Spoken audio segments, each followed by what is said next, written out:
this. Let me see if I'm skillful enough to do that. Oh, the transcription has started. Good. I think we've started.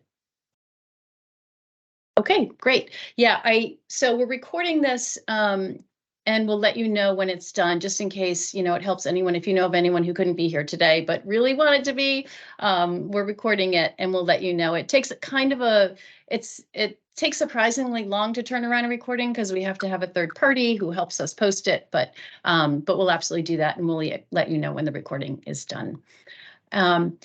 So I'm so glad we're having these office hours, and I'll share my screen. I have a bunch to go over today, but before I do, I just wanted to kind of say in general that what we want to cover are the 6 screening and referral benchmarks because they're complicated. There are 3 screening benchmarks. They're depression screening for caregivers, intimate partner violence or IPV screening for, also for caregivers, developmental screening for children. And then for each of those screening measures, there's kind of a corresponding referral measure. Like if someone screens positive for depression, the expectation is that they'll be referred, so those two kind of go together. Like everyone who screened positive, then gets put in the denominator for the referral measure. Likewise, if someone screens positive for IPV, they're in the referral measure, or if a child has a developmental screen that's positive, they would also be expected to be referred. But the reason I say it's complicated is there's lots of situations that can come up, like what happens if, a caregiver has another screen and that screen is negative, what's the expectation there? Or what if a caregiver comes to your program and they're already in treatment? Like what's the expectation for screening or referrals? So there's a lot of ins and outs, and that's what we want to cover this hour. So we will jump into it.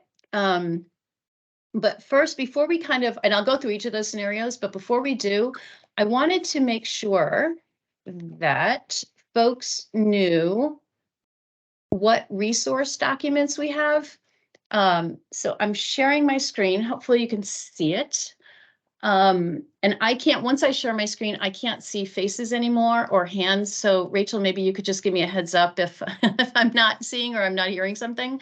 But these are the 4 documents that I wanted to highlight for people that are really good reference documents that might answer questions you have about, again, talking about screening and referrals. We'll go through, I wanted to post these in the chat and I wasn't able to, but I'll show you what they look like. And then, after this call, we can get them out to you. The first 3, I'm going to go through fairly quickly. They're just kind of more, like I said, reference, almost background documents. And this one is what we're going to spend most of our time on today, because this is where a lot of the details are about the screening and referrals, like the ins and outs. So I will show you first the federal home visiting looks like. Not that. Here we go. So the first document, it has that long title and it looks like this. It's from HRSA. HRSA put it together. HRSA is behind the 19 measures. They're benchmark measures. They're the ones who design the measures. And also they're the ones, who give us guidance about, what's expected in various circumstances. So this is just a background document that says what the measures are, right? This doesn't have any like ins and outs details, but it's a good kind of just baseline document to reference. Like if you want to just remind yourself, like what is exactly, what is the depression screening measure, like who is included in it? This is a good document to turn to just for like the overall, like what's the base measure, looking at. We have a similar measure. So that's that, and that's a PDF. We have a similar benchmark measure summary that we put together at the OEC. It just has a little bit more detail. It looks like this. And again, it just goes through the 19 measures and just says sort of who's included and what does it count. And it just, it just has a little more detail, like for developmental screening, a little more to it about, who all is included or not included in the measure. But again, just kind of background document, good reference, good to have, in your wheelhouse. The third doc I just wanted to raise up and make sure people were aware of is an FAQ. We had put together actually kind of a while ago now, but it's still relevant. It looks like this. It's a PDF. And this is, questions we had collected about ECIS and also benchmarks. There are benchmark questions in here, about, I think I saw a few on, depression screening, some on developmental screening. So again, just kind of wanted to make sure that folks had these reference documents. And we will send them out. So those are the first three. And then the fourth one is really where all the good information is at when it comes to screening and referrals and the ins and outs. And that looks like this. And again, like if you come away, some of these details are so like, they're not complicated, but it's just a lot of details to remember. And I'll be the first to say, I can't always remember them. I live and breathe this stuff. And I refer to this document all the time. So if you come away with nothing else, I hope you come away with, knowing that this document exists, and that it's a good, it's a good reference doc to turn to if you have questions. So it looks like this, and we'll go through it. But actually, before I jump in, let me just pause, especially since I can't see faces, and ask if there are any questions or if there's anything in the chat. Bonnie, I have a question about the document you have up right now. And yeah, just because I've been doing this for some years, I know I have this document, but I'm just wondering, has it been updated since it was originally created? Is there a version number on it? I just want to make sure I have the most up to date in my. Yeah, great question. I'm pretty good about putting the dates here. So this one was last updated in July, and I believe this is the version that actually went out with contracts in July.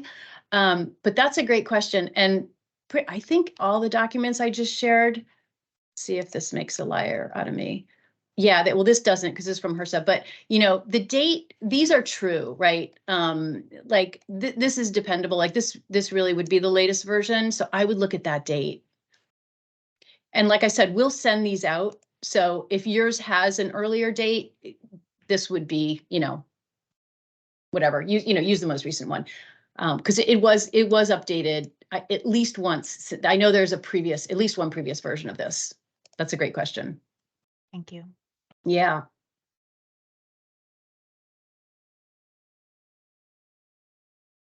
Okay, so I'll jump in, but again, Rachel, maybe keep me let me know if it's disconcerting. Yeah, I'll stop you. Yeah, thank you. There's nothing in the chat as of now. Okay. I can tell you Okay.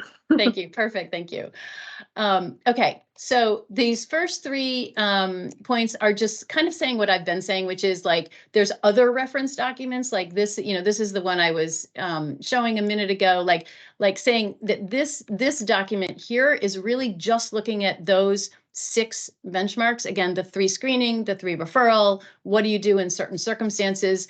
It's not just like, it's not going to give you just like, what is the screening measure, right? Like to just see the baseline generic vanilla, like what is the screening measure? That's over here. Also we have the data collection, documents. This has nothing to do about, timing, right? So that's elsewhere. This document is just what do we do in unusual circumstances when it comes to the 3 screening and 3 referral measures. So there are 3 rows to this table, and each row is a different screen. Like this row is about depression screening, and this is about the screening measure. This is about the referral measure. This row is about IPV screening, and this cell is about again the screening, the column here. So this is about what is expected for screening. This is what is expected for referral. This row is all about developmental screening. Again, this is about the screen. This is about the referral. We'll go through each cell, right? You don't have to try to read it frantically or anything. We're going to go through each one, but I just want to give you the overall, so each row is about the different, one of the 3 screens. And in blue is, notes about ECIS, what the system is looking for and kind of where to put it, hopefully. So, okay, so we'll jump into depression screening and maybe I'll go through all this stuff and then maybe we'll pause again to see if there are questions. So the kind of baseline measure for depression screening looks at whether a caregiver was enrolled within 3 months. And the 3-month window depends on whether the caregiver is prenatal or not. If they're not prenatal, then were they screened for depression within 3 months of enrollment. If they are prenatal, then the question is, were they screened for depression within 3 months after the baby was born? So from the day the baby was born to the day the baby turns 3 months, were they screened in that window, looking, at postpartum depression, was part of the reasoning behind that. So again, that's just like the base measure was the caregiver screened within 3 months? So the question is, what if a caregiver comes, and they come to the program saying, I am in treatment, right? I am seeing a therapist. And the expectation is that they still will be screened, right? This, again, comes from HRSA. Might be a little surprising, but the expectation is that even if someone is already receiving treatment, that they should still be screened.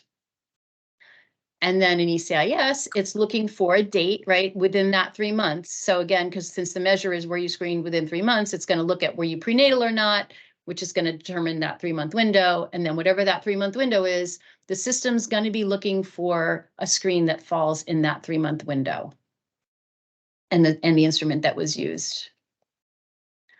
And then for referrals, it's a little different. The expectation is, so again, we're talking about situations where the caregiver comes to the program like they've got a therapist, right? Like that's what we're talking about. So they come receiving treatment. What is the expectation? And the expectation for referrals is that they don't need to be referred if they're already being treated. So they do need to be screened, but if and when it's positive, they don't need to be referred. You do have to tell the system that though, right? Like ECIS doesn't know unless you tell it, the reason I didn't refer this person is because they're in treatment already, right? So you would go ahead and you've got to enter the screening information because that's required. And then, if the screen is positive, you've got to tell the system, yes, this person is receiving services already. And that's how it'll know to take the person out of the referral measure. And I will show you that very quickly in ECIS. So this is all example data, and I'll open a record for Hannah here who's made up. We'll go to the screening and referral. Here's depression. If I add a depression screen, so again, I'm thinking of the scenario where someone, say she enrolled on January 1st. So she's not prenatal, say she has a 2-year-old. She's got a therapist. I still need to screen her. So say I screen her today and I, was in Edinburgh, say she got, a score of 17 and yes, that indicated risk. Here's the box that tells the system she's receiving depression services already. And there's the bubble that says, pretty much what the other sheet says, which is they are expected to be screened per the screening schedule, meaning that 3-month window. If they're already receiving services, they're not expected to be referred. So as long as you choose yes here, then the caregiver's taken out of the referral measure, right? They're not put in the numerator. It's not the same as getting a referral. They're just removed altogether. So they're just not counted there. So you can go ahead and enter, like if you had cause to, give a second referral for some reason, you could go ahead and enter it, but it wouldn't be counted because it's going to look at this and say, this kind of trumps it, right? Like this took her out of the measure because she was defined as like already receiving services. Connie, there's a question in chat. Yeah. It says, if a caregiver gives birth after a month, does a depression screening done 2 weeks after enrollment, but before birth, for example, count it if it was not done again after the birth? That's what it says. Sorry. Doesn't make. I think, tell me, I'll answer, and then maybe whoever wrote that can tell me if this answers it, which is if you enroll and you're prenatal, and actually, let me back up even and say this. Benchmarks are a subset of the information we collect, right? There's, we ask you to do more depression screens than the benchmark collects, right? So I don't want people to, I don't want to give the message like, don't screen them till the baby's born, right? Like, of course, screen if it's advisable and, depending on what you decide with home visitor and so on. So, but as far as the benchmark is concerned, the only time period it's looking at for someone who enrolls, if they enroll and they're pregnant, the only time period they're looking at is after the baby's born. So if someone enrolls and they're pregnant and they enroll in January, right? And if you screen, that's very nice and it may be advisable and a great thing to do, but the benchmark isn't going to look at that because the baby's not born yet. Because the system knows the mom's prenatal. And then once the baby's born, that kind of sets the clock. So if the baby's born February 1st, then it says, okay, from February, March, April, those are the three, that's like the 3-month window where I'm looking for a screen. So you could have screened in January and that's great, but that has sort of nothing to do with the benchmark. The benchmark only, if you're prenatal, the benchmark only kicks in after the baby's born. Is there any, It says feedback? yes, thank you. That answers the Feedback. Okay, thank you. Good. Okay. So, and again, that goes back to kind of like the definition, like just the generic definitions, like what's just the normal measure. This is like taking it a step up, right? This is getting fancy and saying, okay, beyond the regular measure, what ifs kind of thing. So back to depression. So bottom line is the expectation is still there to screen if the caregiver's already in treatment, but the expectation is not there for referral. The but being, you got to tell the system why, right? If you just enter that they have a positive screen, it's going to look for referral. You got to tell the system, this is why I'm not, referring, they're receiving services already. Couple other thoughts on depression are that the referral measure only looks at the screens that were done within that 3-month window. Again, that 3-month window being after the baby's born, if the mom or dad are prenatal when they enroll. If they're not prenatal, like if a mom or dad enrolls with a two-year-old, then it's the first 3 months of enrollment, right? So whatever 3-month window that is for that particular caregiver, it's looking, and I'm talking about the referral measure is looking at the screens that were done in that 3-month window. So what that means is if you have a caregiver and in the first 3 months, it's negative for depression, right? Negative for depression, no referral done, no referral needed, everything's good. And then a year later, you screen again because, we ask you to, and because it's good practice, and say the mom is positive and say you refer her. She won't be in the measure for either screening or referral because the benchmark measures are just a subset of everything that you guys do.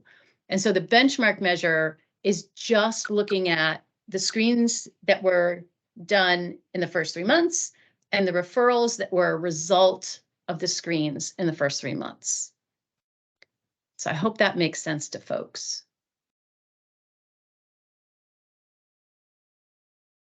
I'm going to scroll down to just a couple more notes about depression, which is, this first one is, I hope this is big enough. Maybe I can make my screen a little bigger. This is kind of that's a little too big. This is kind of a big point, which is because, excuse me, it's true for all 3 of the referral measures, which is this: if you screen positive, that's what puts the caregiver or the child, in the case of developmental delays, a positive screen is what puts the individual in the referral measure, right? So if you screen positive for depression, it's the first 3 months, the caregiver's positive, they go in the denominator for referrals, and the system is saying, I'm looking for a referral for this person, right? That person is going to stay in the denominator until and unless they get a completed referral, right? So you could screen them in January, they're positive, and even, say you refer them, but you don't enter it into ECIS, you run the report for January, February, March, April, you could run the report for the next 2 years. That person's still going to be in the denominator because it still knows you had a positive screen and I don't see referral information for that positive screen. So it's kind of for each of these 3, it's going to be the case that once you have someone in the denominator because they had a positive screen, it doesn't go away unless there's a corresponding referral. And there's one caveat to that, and this is what makes this stuff so complicated. There's one caveat, which is true for depression, which is if there's a subsequent screen that's negative, it will take them out of the referral measure. So if you do a depression screen in January, say you have a sense that, or say you know the mom pretty well and you kind of, it's positive, but you're not so sure, it was a really bad day, she was really thrown, whatever the situation is, you have a positive screen for depression, but you're thinking, I want to do that. I want to actually do that again in a month or two. You do the screen again in a month or two and it's negative, that will take the mom out of the referral measure. So that first positive screen, put her in, right? You've completed the screening requirement because you screened her. That's great. That's done. Now she's in the denominator for the referral measure, but you hesitated to give a referral. You did another screen. It was negative. If and when that subsequent screen is done, at that point in time, she'll be taken out of the referral measure. So Connie, we have a question in the chat and Tracy has her hand up for the question, just to clarify. So no matter how old the child is at enrollment, you need to screen for depression.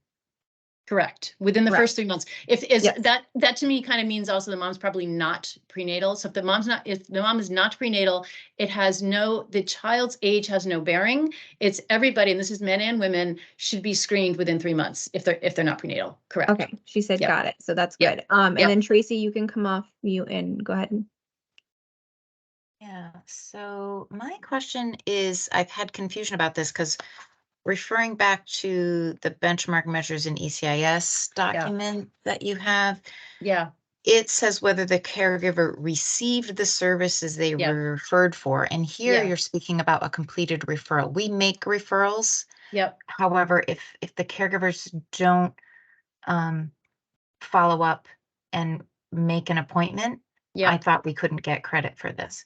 That's true. And I'm not, so HRSA defines, I think they define completed referral. The completed part is that the caregiver received services. That's what the completed refers to. And I apologize if the language is different elsewhere. And that's what, going here, risk indicated we referred for services. So say this person, let's see, what are the dates? So we screened them today. Say I referred them today. Actually, no, let's give a better example. I screened them 5 days ago and I referred them 5 days ago. This still isn't, this wouldn't quote unquote count as a referral. It's not until the contact is made, exactly as you said.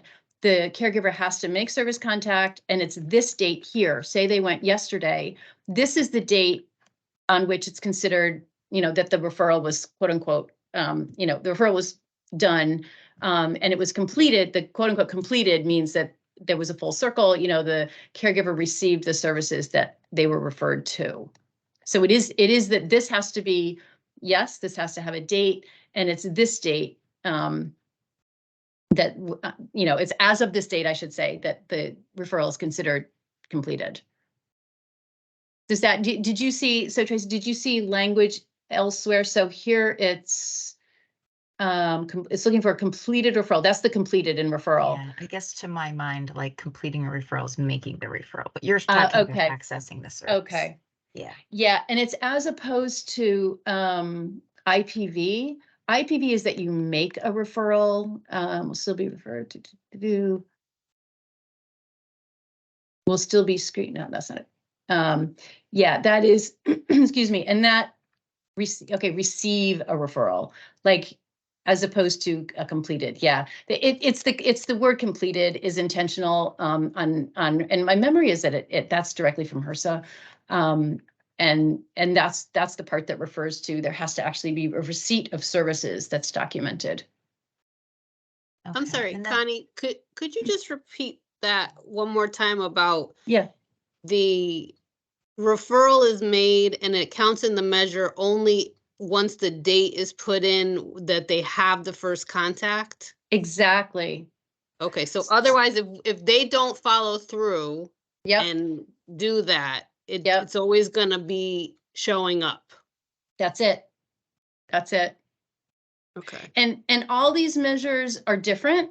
So that's not the case necessarily with the other ones we're going to talk about. But for depression, yes, it's completed, quote unquote, completed referral, which means they received the services. So this doesn't cut it as far as, you know, being in the numerator, right? This person, like I said, you were screened, you're in the screening measure, numerator and denominator. This puts you in the denominator for referral.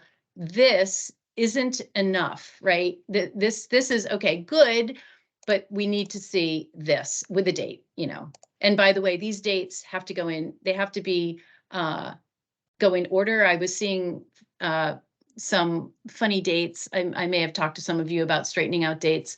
Sorry, and here I made that poor example of it. There we go. This, you know, sometimes we have crazy data in the system where, you know, they got the first service contact a month before the screening, right? That's also going to be a red flag in the system and it's not going to count it. They have to go in this order. They could be the same day. The most extreme case would be you were screened, you were referred, and you received all on the same day. That, you know, the system will accept that, but it won't accept going backwards. So if you accidentally put December, you know, 20th or the previous year, or even the day before, if you say you referred the day before, it's not going to count it. You know, all those kinds of checks are also in place. So it has to go in this order: date of screening, date referred, date for service contact, in that order. And again, it's the date service contact that dictates when they're considered to have been referred. So there can be time that goes by, right? I mean, you can be working with a family, refer them in January, screen them in January, refer them in January. They may not make it until June, and that's fine. And if this is a June date, you know, they'll be in the denominator until June. And then as of June, that June date, they'll be in the numerator as well. And then after June, it's kind of like put behind you, right? Because then it's sort of considered completed in the past. But there can be a big gap in time. That's fine. Okay, I have one more question. I'm sorry. Yeah. Just to clarify too. So you said so if they come in prenatal, and we screen them within the 3 months of them being prenatal, then once the baby's born, we screen them within 3 months of the baby being born. The only thing that counts in the measure is when the baby is born, correct? That's right. But we still have to screen them within the first 3 months of enrollment regardless. I don't want to speak to that without looking at the reference document. I don't want to misspeak. And that information is here. And I'm afraid to misspeak. I would have to look that up. Okay. I mean, the way I understood it, and maybe I'm wrong, was that once a family enrolls, whether they're prenatal or not, we have to do an Edinburgh with them within 3 months, even if they're prenatal. And then obviously once the baby's born, we do it too. But if that's not the case, then maybe it could be, you know, clarified. Okay. I'm not sure. I'm Melissa Smith from NFP. I'll just interject. But all of our clients are prenatal, and we do the screening while they're prenatal. But none of them ever show up in this measure. So I think it's only looking at the postpartum screening. That's my gut, but I'm not positive, because the people that, when I look at our benchmarks and look in that measure, it's always the postpartum screening where we may be dinged or missing something. Even if we did 5 of them while they were prenatal, none of them count, or none of them show up. That's right. But we have to do it while they're prenatal anyway, even though it doesn't count in the measure. Yeah, I understand your question, and I would have, this is one of those cases, I would have to pull it up. I'm not 100% sure, and I don't want to misspeak. I can say with 100% clarity, affirming what the previous person, I'm sorry, I can't see who's talking, but what the previous person said is the measure is only gonna look at the postnatal, right, after the baby's born, which I think you are saying as well. In terms of whether OEC, you know, to the point of the benchmarks is just a subset of everything we ask you to do. To the point of, does OEC ask you to do one before the baby's born? I would have to double check, and we can absolutely do that and let you know. And, or it's in these documents, maybe someone, well, you know, I don't want to take the time right now to open up these documents, but maybe, someone else can open this up and have a quick look and let us know. We have a couple. It's Kat. I'm sorry, it's That's Kat. okay. I'm looking at the data collection by age and enrollment. It does say by age, 3 months, and enrollment 3 months. It has it on this form. So, I mean, if the benchmark's only catching it postpartumly, like Jen said, are we still do both of them? If it's only, because this is what the chart says. I have it in front of me. Is there a little shading though? Yeah. Yeah, there's a shading, a little blue shading. What it'll say on the bottom, like 3 months of enrollment, but if enrolled prenatally, do it the 3 months after the birth. Do you see that little shading, Kat? Well, it's not on this one. No, there's no shading on my copy. Yeah. So, I mean, let's move along because I know it's time. But again, these charts and language and stuff are so confusing. Sometimes I feel like it's not consistent. And I think when I get it down, I get myself all confused again. Yeah. Because one form says one thing and we're trying to, you know, again, be on top of all this data collection and make sure we're doing what we're supposed to. But I digress. Let's move along because it's already after. I don't even have to do other stuff. Okay. Thank you. We can put that out with the forms and everything. We can get the answers to these questions to you guys. But we do have just to clarify, Connie, in the chat, does the 3 months restart if the caregiver gives birth again? Does this measure look at the second child? It does not. And there again, that's the difference between, you know, what's good practice, what you probably are doing, and the benchmark measure. The benchmark measure, it's a once and done, if you will. It's only the first 3 months and if it's prenatal, the first birth. So it does not look for it again on a subsequent birth. It's a great question though. So we will keep it moving then, unless Rachel tells me otherwise. I'm going to talk about the second row. So orienting us back. Before we go off depression screening, I did have one other question. Referring back to the FAQ document. Item 24. Refers to Child First being a clinical program and being able to document receiving services within the program. I've talked with, or not talked, I guess, emailed with the other clinical supervisors. Folks are not, well, a whole lot of folks didn't even know this was possible. And then some folks just weren't really sure, like, what is it that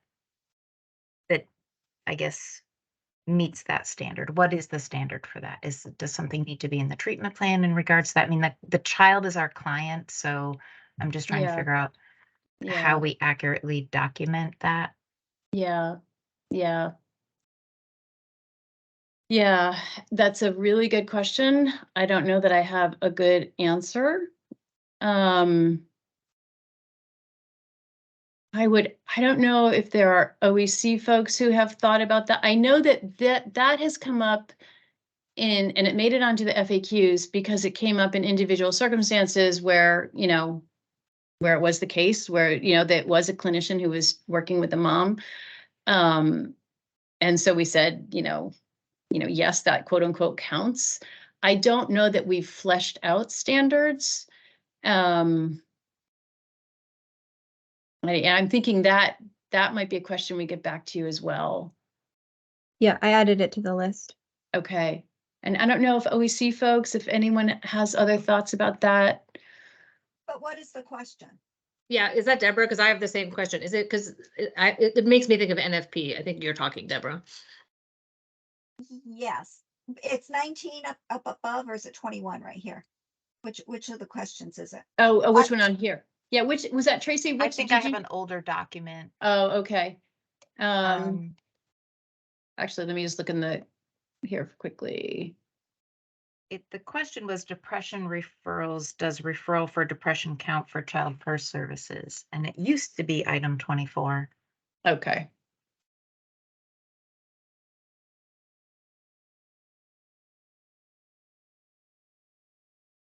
Oh.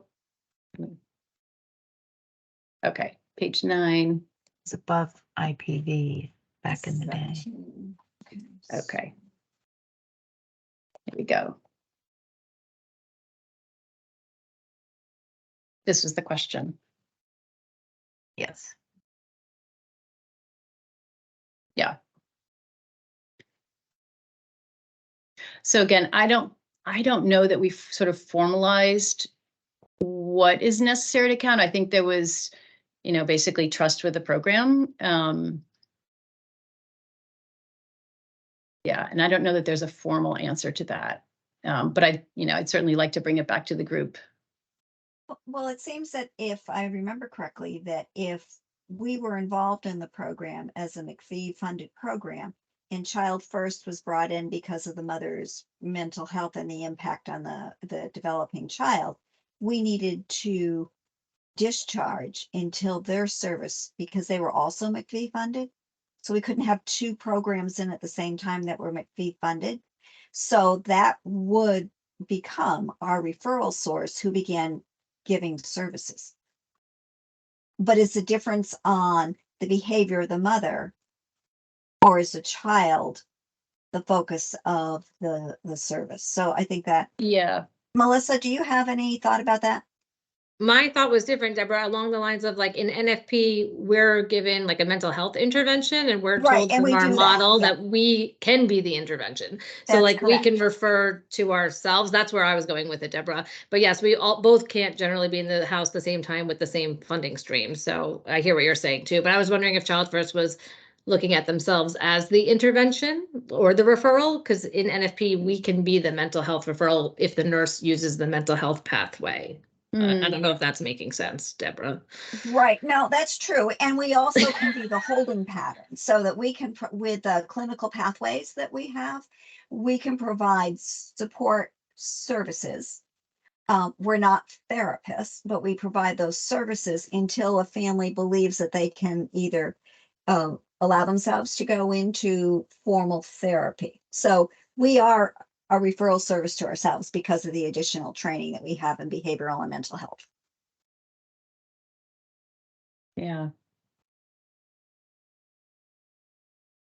I got it down to talk with the group about.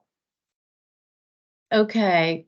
Sounds good. And I think I would say, duly noted. I'm looking at the time and think we should probably go on, because I know developmental, it gets kind of complicated. So if it's okay, I'll go on to IPV. And that's been added. The previous question has been added then of things get discussed on our end and get back to you.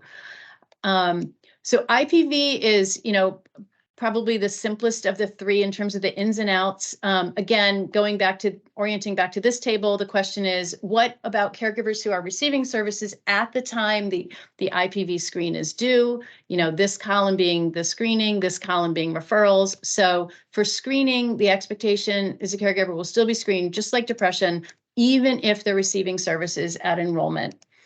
And then for IPV, again, or I should say, unlike depression, they need to be referred if they're screened and are positive for risk, even if they're already receiving services. It's important to note that receiving referral information means the caregiver was provided information about IPV community resources. Referral could be a short discussion confirmation. And this is actually very related to the discussion we had about depression screening, where, well, let's see if it timed me out here. For depression screening, we were saying it had to be completed. And for IPV, that's not the case. So if I were to do an IPV screen today and risk was indicated, just referring, if I referred today, that's where it ends, right? It's just the transfer of information. So it's a simpler referral. It's not completed, quote unquote. It's simply providing information. So that's where it ends here. Again, looking at this date. But Can I going give you back, an example?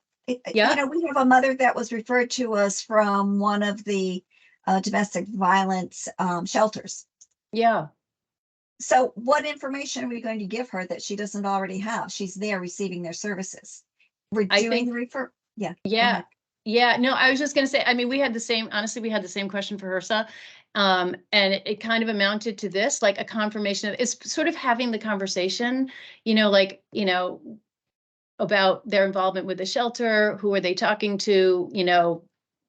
what plans do they have in place? You know, it's almost, to me, the referral is almost, in that situation, is really almost like a confirmation, and it's the discussion about that, right? Because it's not a new referral. No. But my sense is that HRSA, you know, kept in the requirement for it, you know, almost like a placeholder for having the conversation, right? That the home visitor is very aware of the situation, is working with the situation, right? I think that's sort of what it amounts to. Okay. Yeah.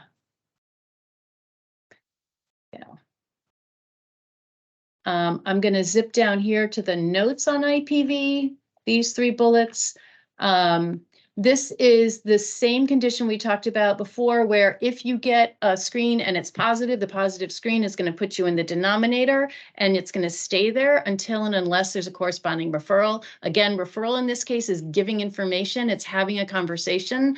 You know, there doesn't need to be a documented receipt of services. So, but nonetheless, there needs to be that sort of acknowledgement and that transfer of information for there to be a referral that counts. And it'll, you know, if it sees a positive screen, it's going to stay there until and unless that referral information is entered. It's not the case, you know, for depression screening, we had the case where if you had a subsequent screen that was negative, it would take you out of the referral measure. Not the case with IPV. Every positive screen is expected to have a corresponding referral. So that's what this is saying. And this is, yeah, we got men and women, and also not everyone, even if they're not in a romantic relationship. We got this question a fair amount in the beginning. You know, what if someone's single and it's intimate partner? And I think I put the FAQs. I'm going to scroll down quickly just to show you. I put the HRSA FAQs here, and I don't want to take the time to go to that necessarily that FAQ, but it's copied down below. And I think the language is something like anyone with whom someone has a close personal relationship, right? So it could be romantic, could be you know, sibling, parent, child, anyone in a close relationship. So that is IPV. I'm just going to pause for about 2 seconds. Rachel, any thoughts on IPV before I go on to ASQs? Nope, just a question about the where to find these updated documents, and I just said that we'll have Sadia send all of these out to everybody, so everyone will have updated, and all the ones that you're referring to will go to everybody. Yeah, perfect. And if you joined late, my plan was to put them in the chat, and I wasn't able to. So we're going to have to send them out. But yes, we'll absolutely send all 4 of those. And if you joined late, it was these 4 documents. We'll be sure. Right now we're on this one. These are good background documents, and we'll send out all 4 to you.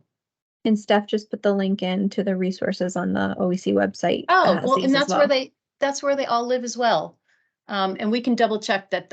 I'm almost positive the most updated versions are there, but we can double check that. That's a great idea. That's an even better way to get them. Okay, so on to developmental screening. Again, the question is, what if a child comes to you who is already receiving services, right? That's the situation this table's asking or posing. This is about screening. This is about referrals. So in terms of screening, they do not need to be screened. I think someone maybe could go on mute.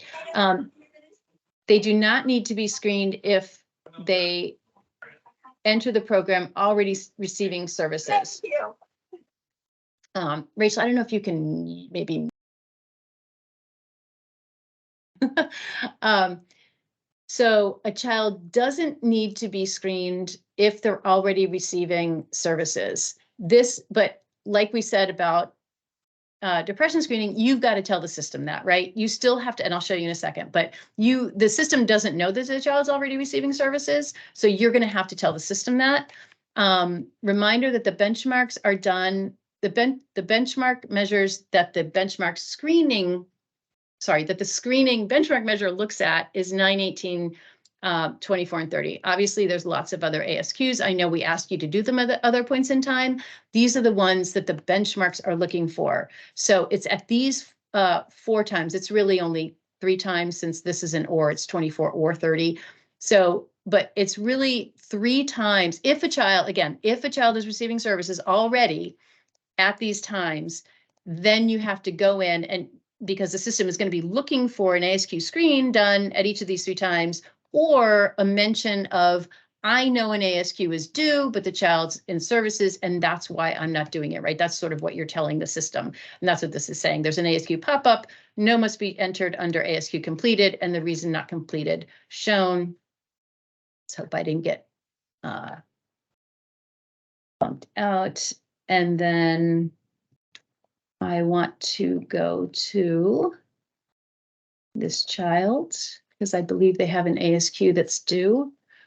So if I had this child on my caseload and they were, say they were already in birth to 3, and they're 30 month, that say I didn't do the 24 month, there's no date of ASQ, it's an or. So if I don't do the 24, I need to do the 30. So the 30 month is due, we're in that window of time now. If they were in birth to 3, or if they were receiving services, elsewhere, I would go in and I would still have to say, okay, today's date is within that range. It has to be in that range. Did I do the ASQ? No. And I didn't, because a delay is already known, or a child is working with a specialist, or both. Either of those, or either or both of those will suffice to take the child out of the referral measure. But again, you got to let the system know, you can't just, if you just don't do the 30 month, it's going to say, why didn't you do the 30 month? You have to go in and say, here's a date in that window, right? We were cognizant that it's due now. So I'm going in now during this window, and I'm entering that I didn't do it. I'm choosing no. And the reason I didn't was one of these 2 or both, right? And I would save it. Connie, can I ask a clarifying question? Yeah. So would I have to do that? Suppose the child is just turned 9 months. Do I have to do that at 9? I have to do it at all the intervals, correct? Yes. Yes. Okay. It still must be entered for the 9, 18, 24, and 30 month screens. I was hesitating a little around the 30 month because the 24 and the 30 month is an or. So if you did it at 9, 18, and 24, you actually don't have to do it at 30 because it sees the 24.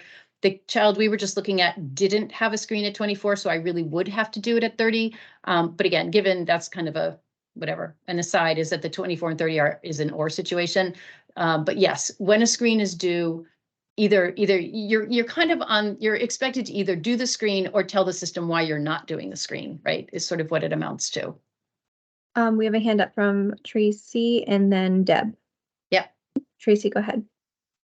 So what we run into in Child First, and I'm imagining for other models, we're required to do a developmental screen for our model. So then I know that there's a column where it says, if they are screened despite already getting services. So we're basically just handicapping ourselves every time because we have to do a screen. We know the child's delayed getting services. Yeah. And there's not a whole lot else to refer children to if they're already getting birth to 3 or they're already getting special education services. Right. And for that, so we'll jump over to here. And so you're talking about the referral. So if a child screened despite already receiving services, and if the result is a possible delay, I think this is a situation you're talking about, then the expectation is that they will be referred even if they were already in treatment. And, again, we heard a lot about this. We had the same question for HRSA. Does this make sense? And the response is that yes, please do refer them, but note that there are 3 types of referrals that can count, quote unquote. And one of them is individualized activities with the home visitor. And that's what, HRSA recommends, is what we recommend. And, it honestly, it reminds me a little bit about the domestic violence situation, which is, it's kind of an acknowledgement that the home visitor is aware of the delay and they're working with the child and they're working with the family, to the common goal. So, because obviously if they're in birth to 3 or if they're getting services from another provider, obviously you're not going to refer them out, right? It's not going to be an external referral, unless there's another one that makes sense. But if there isn't, but if there isn't another one that makes sense, then, then it is kind of an internal service. And the individualized activities it's a little bit of, I didn't want to say catch-all, but it can refer to, that there are individual activities. I know with the ASQ, you know, there are all the activities that are listed. I know there's a lot of stuff in Sparkler activities that are listed. You know, it's also monitoring it, you know, like the home visitor's aware, they're talking with a parent about monitoring it. So it kind of tries to capture all of that. Like, yes, the home visitor's aware of it. A referral, I would say like external referral, like traditionally when you say referral, you're thinking outside of your agency. That's not expected, but we do expect the home visitor to be on top of it, you know, be aware of it and be doing whatever they can, especially with the activities that are available through the ASQ and Sparkler, to work with the child and work with the family. Is that, well, I don't know if that was Tracy. Does that help? Because we do understand, you know, the situation. It's kind of counterintuitive. Yeah. You know, I want to make sure if we're documenting things that we're doing, that it's supported in our service documentation as well, and our treatment plans and things like that. So I don't want to just be putting things in here if we're not able to support it with other areas of our documentation. Yeah, well, let me back up. I just grabbed the record of a child who I knew had a delay. Again, this is an example record. This little plus mark told me it had a delay. I'm going to add a referral. So here they are, and this is what we're talking about: individual support from the home visitor. So Tracy, I mean, I guess I'm thinking they would be there are many ways to provide that, and that I'm thinking that would be sort of very much what the home visitor is doing, you know, just as part of their services with the family. Yeah, I mean, it can depend. I mean, sometimes what we might be focusing on is helping the caregiver have developmentally appropriate expectations for their child based on their present developmental stage, right? So that's support for the caregiver, but not necessarily categorized as support for the child directly. So I guess I'm not sure how specific you want us to be. I'm curious. Can I just add, and I'm a little bit on shaky ground, but my understanding is that's a lot of what Birth to 3 does too, right? They work with the parent who works with the child. So to my way of thinking, and I invite the other OEC folks to chime in, that's very much individualized support for the child, as long as you're supporting the parent. To me, that counts as supporting the child. And that's a lot of the philosophy behind Birth to 3. But others can chime in, and I know there was another question that started as well. Yeah, we had someone come off mute, and then Deb put her hand down, but we have Jennifer with her hand up.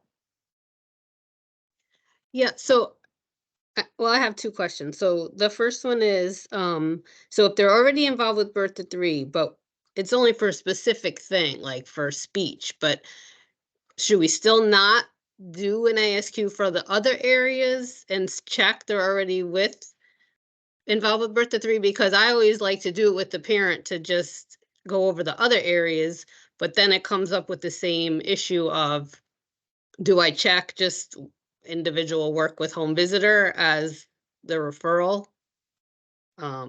Because they're already involved with Birth to 3 for something else. Right. So I would say whatever, you know, whether you do the ASQ or not, it's completely your decision. Like you said, if the delay is known and it's being worked on already for speech, but there are other areas you want to check, you know, absolutely, you know, follow your own, you know, whatever, you know, best practice there. I would say if you do the thing about just getting back to the benchmarks, which is, you know, less interesting than the clinical practice, but in terms of what the benchmarks are going to look for in that situation is for these 3 and 4, if you didn't do the 24, just be cognizant of what's going to be counted. So if you decide not to do it, just be sure you enter no. But it sounds like you're inclined to do it even when, you know, you're inclined to do the screen, even though they're in Birth to 3, which is also fine. Just be aware that you do have to put some sort of referral in. And if they're already in Birth to 3, oh, sorry about that. I'm clicking the wrong ones here. if they're already in birth to 3, just be sure that, you know, you are doing the individualized support, you know, and that would probably be the referral, unless, you know, unless you have a referral for a different, you know, if birth to 3 has got the speech delay, but you have something else, you know, there might be another external referral, you know, by all means, enter that one. But if there isn't, I would choose individual support. Okay. And my other question is, and I don't know if it's the right place to ask it, but when we have to put them in Sparkler, and if we're checking no, because they're already involved with birth to 3, how do we note that in Sparkler? Because it just tells you when it's due, and then you have to go in and do it. So if we skip it in Sparkler, is that okay? And just leave it? Yeah, Rachel, I don't know if you have thoughts on that. I'm more of the OEC data collection. I am less familiar, honestly, with Sparkler. Yeah, I would say the priority as far as putting the screenings and everything in, I mean, the referrals would be in the ECIS, because that's where we're pulling the data from at this point. That is something that I will bring back to the group though, and see what everyone has to say as far as when we started doing this with Sparkler, the how we wanted that to look and that kind of thing. So I would want to give you a more educated answer than what I could give you right this moment with that. But I would say as far as entering those 9, 18, 24, or 30, the top priority would be in ECIS, where we would be pulling that data from for your benchmarks, if that makes sense. Yeah, no, I understand that for the benchmarks. I just know Sparkler is a big part of it too, and I don't want to just skip them saying, well, they're already involved with the program, so I'm not going to do it. Yeah, I mean, if it doesn't make sense to do it, you know, then don't do it. And I mean, the other thought I have is one of the, you know, the good things about Sparkler, which I think why the OEC really embraced it, is that it has a lot of activities for parents. And so certainly if a child has a delay, I mean, I think the hope would be from OEC's standpoint is, you know, less about the screening. In a case where a child has an identified delay, I think the use of Sparkler is maybe less for the screening component and more for the activities component. So I think that might be sort of part of it too, you know, is, you know, if it doesn't, again, you know, and for the benchmarks too, if it doesn't make sense to screen, don't screen, right? It sounds like in some situations you want to, which is also fine. So I would say if it doesn't make sense, don't do it, but be aware, you know, and Sparkler has a lot of other cool stuff to do with the family, which is one thing that OEC is really trying to encourage home visitors and parents, you know, to take advantage of.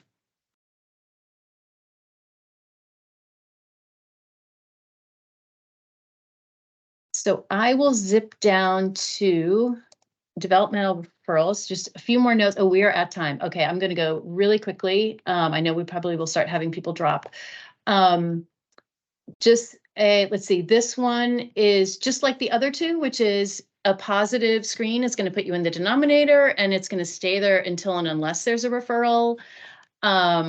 If a second screen is negative, it doesn't take away the need for a referral, right? So that was, you know, like IPV, not like depression. So you've really got to always check. I always have to check. So in the case of developmental referrals, again, a second screen, that's great if it's not positive, but you still have to address the first positive. It's still sort of considered incomplete until and unless there's a referral. And the last thing to note about the ASQ screens is that, you know, again, the HRSA benchmark is only looking at those select 3 or 4 screens, but the referral measure is looking at any positive screen. And that's really important with ASQs because we know you guys do a lot of them, not just the 9, 18, and 24 and 30.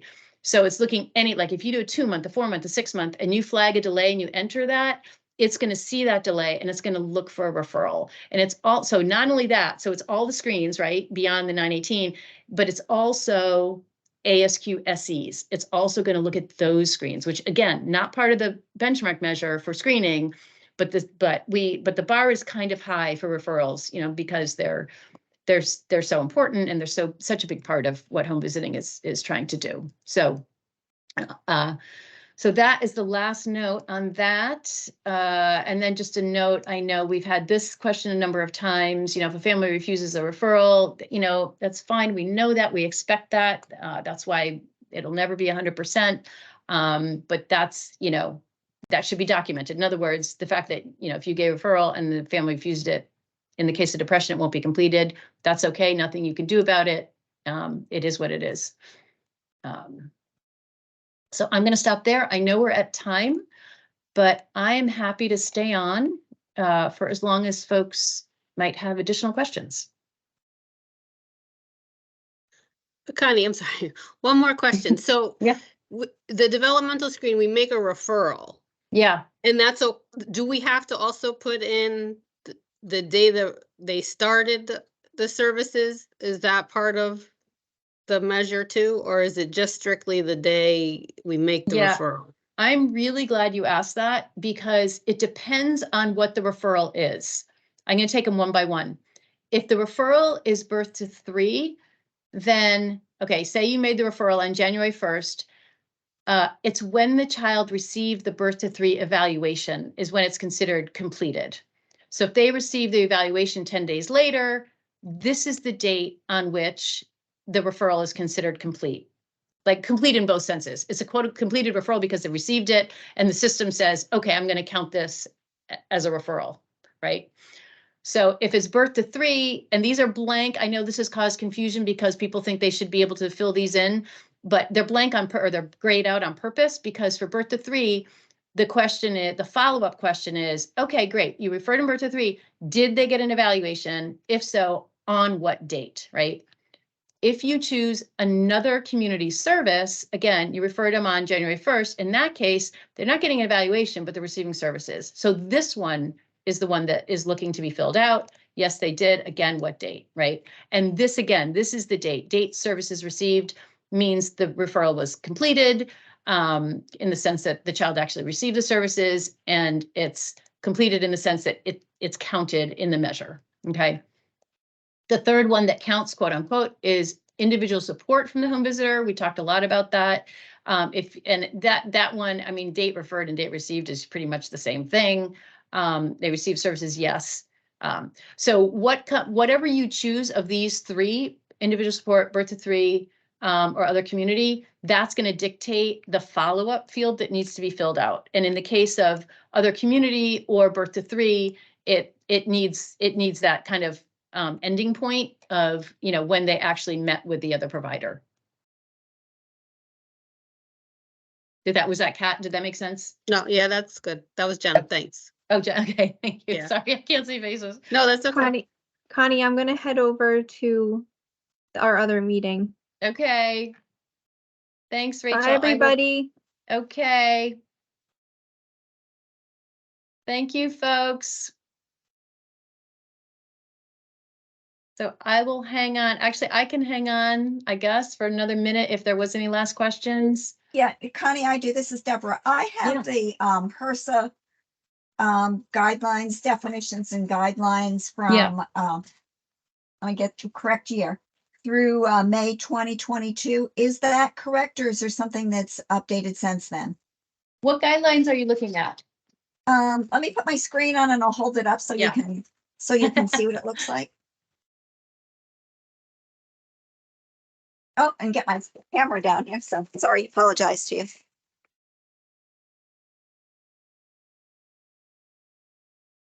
I'm going to see if I can answer this one while we're on the phone still. Okay. Can you get that clear enough? Does it come in clearly? No, but let's see. There we go. Okay, Form 2 performance indicator. So go up a little bit. I got it. There we go. I got it. Let me see when my latest toolkit. And it was May 21, was it? It was May 2022. May 2022. Yep. It's the performance indicators and system outcomes toolkit. Yep, I know it. Yep, first edition, August 16. Remember when they took it down from like 30 of them to that? 35, I do. I remember it well. Yep. Then November 2017, September 2018, and May 2022 is the last one that I have. Yep, and I have I'm sorry, it was May of 2022? Correct. Yes, I do not, hold on. I have June performance from Kelsey, June of 22. Let me open this up quickly. I have something dated June. It's probably the May one though. It came to me in early June. Let me look quick. May of 2022. Okay. That is, and then yep. you have this as well. Can you see that at all? I don't know why it's so blurred. Get it right in front of my camera. Let's see, So back up It's because you have your background on blurry. Maybe, yeah. Let me see if I can get my.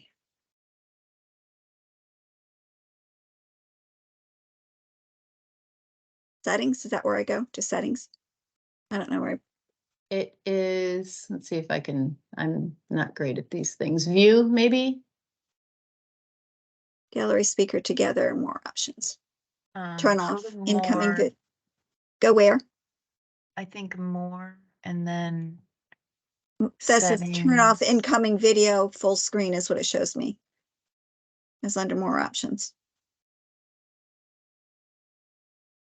All right. I think it's different because I have a Teams account. Okay, so anyway, I can just tell you what it is. It's actually the table with the definitions where it has indicator, numerator, and denominator. Yeah, that's one of the 4 I'm sending everybody. What is your date? Good. Yeah, what's your date, Deborah? That would be the same date. I think I took it all the same date. Okay. I printed it all the same time. Because mine, I'll check. I'm glad you brought that up because mine went back a few years, but I'll make sure there isn't a more recent one on the website before I send it out. I hadn't seen that it was updated. Let me double check as I say that. Good. Yeah, I didn't have any updates of that, but I might have missed something, so I'll check that before I send it out. Yeah. But I think it's the same information you've been given, it's a systems outcome, indicator, numerator, and denominator. And then it talks a little bit about what is in each one of those. Exactly. And just I don't know, at the risk of repeating myself, because I started out by saying there's 4 documents that I was hoping everyone had. Yeah. That was one of them. And then, the screening and referral, blah, blah, blah, that we just went through, that's another one. Yeah. And then the other 2 were the FAQs and the, our version of what you just shared, which is just the definitions of all 19 measures, but that we put together at the OEC. Yes. I think I got this all from their website. I just went there one time and was trying to help myself rather than bother you. No, it's rich. There's a lot of information there. And I had copy and pasted a lot of that into the screening, or the relevant ones, I should say, into the screening and referral document. Yeah, there's a lot there. Yeah, and I think there's a lot of about the referrals. There's a lot of frustration around people choosing not to follow through on referrals, and then the nurses are feeling like we're getting dinged for. And that's it's the nature. It's the nature of it, and we know that, and we know that HRSA knows that, and it's not. I think that there was a lot of concern around, performance evaluations and funding and so on. And the point of the evaluations is to try to see progress, right? And we're very aware of what's in your control and what's not in your control. And when it came to the funding decisions, I think there was some confusion because we didn't just take those evaluations and say, okay, we're going to use that, right? There were a lot of other considerations, and we certainly wouldn't use things that are not in your control for funding, and I kind of want to make that message clearer because I think people, get, and rightfully so, quite concerned, if their quote unquote performance measures aren't looking good. And it looks like we're judging your performance when we're looking at, how things are panning out, right? And what's in your control, what's not in your control, how can we improve it? We'd rather have the discussion be, what are the barriers? What are the obstacles? How can we help? What's going on? Tell us a story. That's where we want like the conversation to be, and less around, why isn't that 100%? We know it's not 100%. We don't expect it to be 100%, Well, I think that's not the conversation. We don't even want to have that conversation. We want to have, tell us why is why we care about, right? We're not going to judge you. We're not going to cut your funding. Just tell us why and how can we work with you? Yeah. And I think that the one that it came up again this morning is safe sleep. They're so frustrated with safe sleep. Yeah. But it's primarily cultural in our situation. families are choosing not to do that, or they have their own reasons. I mean, you can Yeah. educate all that you want, but Yeah. you know, there were times when I was a mother of 4 breastfeeding middle of the night, and I might have dozed off as I was, Yeah.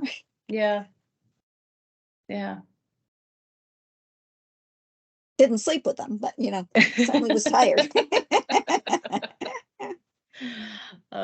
Okay. I realized I should